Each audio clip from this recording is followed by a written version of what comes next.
filtri né censura. La tua radio.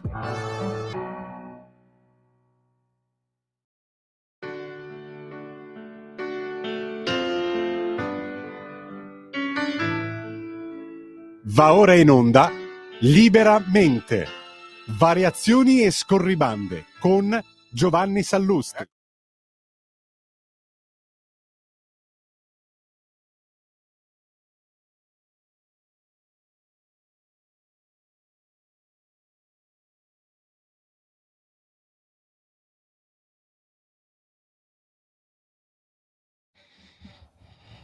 Buongiorno a tutti e bentornati a Liberamente, variazioni e scorribande qui su Radio Libertà.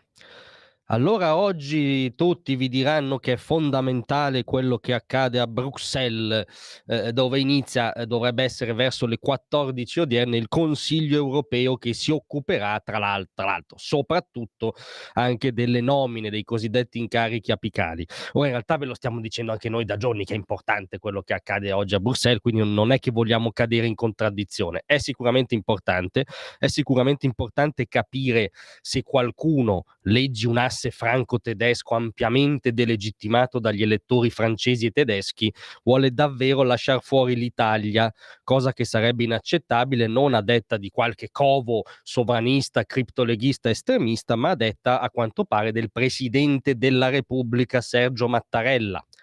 E quindi sarà interessante vedere anche la Premier Meloni come si comporterà rispetto a queste giustamente trame dei soliti caminetti che lei era stigmatizzato e che, come dire, intendono davvero regalarci un assetto gattopardesco nonostante il vento chiaramente di destra che soffia nei principali paesi europei. Quindi oggi guardiamo quello che succede a Bruxelles, non preoccupatevi, lo guarderemo in primis qui a Radio Libertà. Però vi diciamo anche questo: non è la cosa più importante che accade oggi, non è la cosa più importante che accade per il mondo libero. La cosa di gran lunga più importante, per fortuna per il mondo libero, non avviene a Bruxelles, avviene stanotte, diciamo tardissima nottata ora italiana, ad Atlanta, a un oceano di distanza, negli studi della CNN di Atlanta.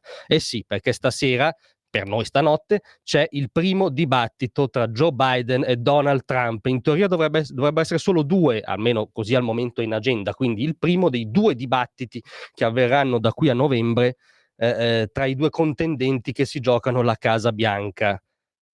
E le sorti del mondo libero passano da lì, passano ancora e sempre da Washington. Anzitutto, come dire, lì non ce n'è di caminetti, cioè lì ti giochi candidato contro candidato a intercettare il consenso popolare. Quindi, come dire, c'è già una differenza di metodo non malissimo dal nostro punto di vista, ma soprattutto perché è decisivo questo incontro-scontro tra i due candidati? Perché ci sono due agende di America e quindi di Occidente raramente così diciamo diverse tra loro e raramente siamo stati di fronte a un bivio così profondo della storia americana e quindi occidentale. E tra l'altro Donald Trump arriva molto bene a questo dibattito, nel senso che ci sono state notizie positive negli ultimi giorni. Si è rotto anche il fronte della Silicon Valley, cioè alcuni miliardari della Silicon Valley finanziano per la prima volta Donald Trump contro Joe Biden. Ha in serbo l'annuncio probabilmente di un vicepresidente moderato, quindi per tranquillizzare i repubblicani d'establishment. Joe Biden arriva con la carta Assange, diciamo, il fatto che ha risolto l'affare Assange, che dovrebbe piacere alla sua sinistra. Ma la cosa interessante lì sono le due agende.